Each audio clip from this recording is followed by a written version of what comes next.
ولا يابينهاي سويدن مالمي ugu dambeysay shantii maalin ugu dambeysay waxa dhacday falal in bacaadheen ay geysanayaan carruur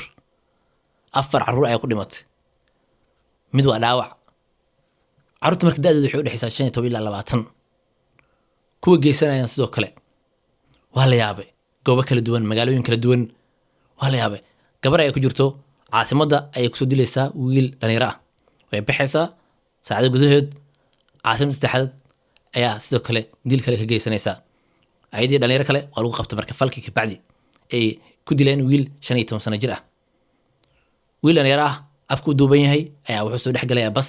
dad ay ka buuxaan xabadiisu cabaysana wiil kale dhalinyaro ah oo bas ka saaran oo meesha ku dilaa sidoo kale waxaa la dilay wiil dhalinyaro ah sidoo kale ciyaaryahan ahay oo goolhaya ahay waa la dilay isagana oo 20 sano jir ahay kuwa la yaabin yahay shan maalin gudaheed marka dilkan ayaa dhacay carruurta xabadaha u soo dhiibo waa la yaabin yahay dilka marka ilaa hadda baaritaankii ma dhamaanin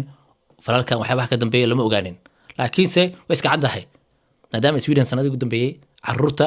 waliba ka sii yar 15 ee dil geysanayeen la isticmaalay lacag la siinay loo balan qaaday qaarkood la dhahay imaada magaaladaas qofkaas soo dila sidoo kale ay sameynayeen Soomaali badan ay ku jirto marka dhibaato waa ilaa haddana dawladdu xalil lahayd laakiin soo xitri waxaan rabnaa inaan xabsi gelino carruurta dilka geysto 13 sano ka soo bilaawdo awl waxay ahaa jirtay in xabsi la geliyo qofka markuu gaaro 18 sano markaas qaangaar way ay dhihi jiray hadda marka 13 sano ayaa laga dhigay da'da hoos loo dhigay maadaama la arkay dilalka inay soo badanayaan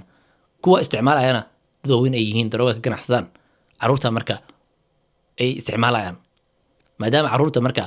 xabsi aan la gelin jirin oo xanaano kaliya iyo soo kale in dhaqan celin loo sameeyo oo wax yar la haayo ka bacdina la sii daajiray hadda ma jirto marka xabsi caadi ah ayaa loo sameeyaa carruurta badankoodna waxay ka yimaadaan oo lagu hayaa goobo dawladdu ay la wareegtay carruurtan ay ku hayso waalidkooda way xakameyn waayeen carruurta marka dawladdu ka safkanayaan oo soo dhuumanayaan goobihii lagu hayay kadibna waxay rabaan ay sameeyaan meelaha rabaan aadayaan carruurta marka telefoonada lagu hadlaa geemka ciyaarayaan lagu hadlaa waxaa loo balan qaaday lacag weyn kuwa darooga ganacsada laba arka badankood laakiinse carruurta ayaa la arkaa marka waxaabo ilaa hadda dawladda xalil ah booliska xalil ah way marka waalidka waa inuu ogaado carruurtiisa guriga inuu ka bilaabo qolkiisa markuu ku jiro dadku la sheekaysanay dadku wax u qoraayo geemko ciyaarayo waa inuu ogaataa hadii kale sidaan ay imaanayso carruur badan oo Soomaali ah ayaa ku dhinteen ku dhaawacmeen dhibaato ku soo gaartay Soomaalida marka waa inuu ogaado carruurtooda hadii aad ka dareentidna carruurtaada la baxso meel kale aad hawada soo gadi kadib soo celi laakiinse hadda dayacdid oo hadhowti markii carruurtii la dilo ama dhibaato ay galaan aad soo baraarugtid wax macnaha ma keenayso wararka Sweden hadartiinaan soo gudbiyo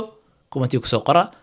shuruuc badan jirto oo la raba ajaanibta lagu caburiyo warar badan jiro sharciga xataa waxa la rabaa in laga qaado dadka ajaanibta ah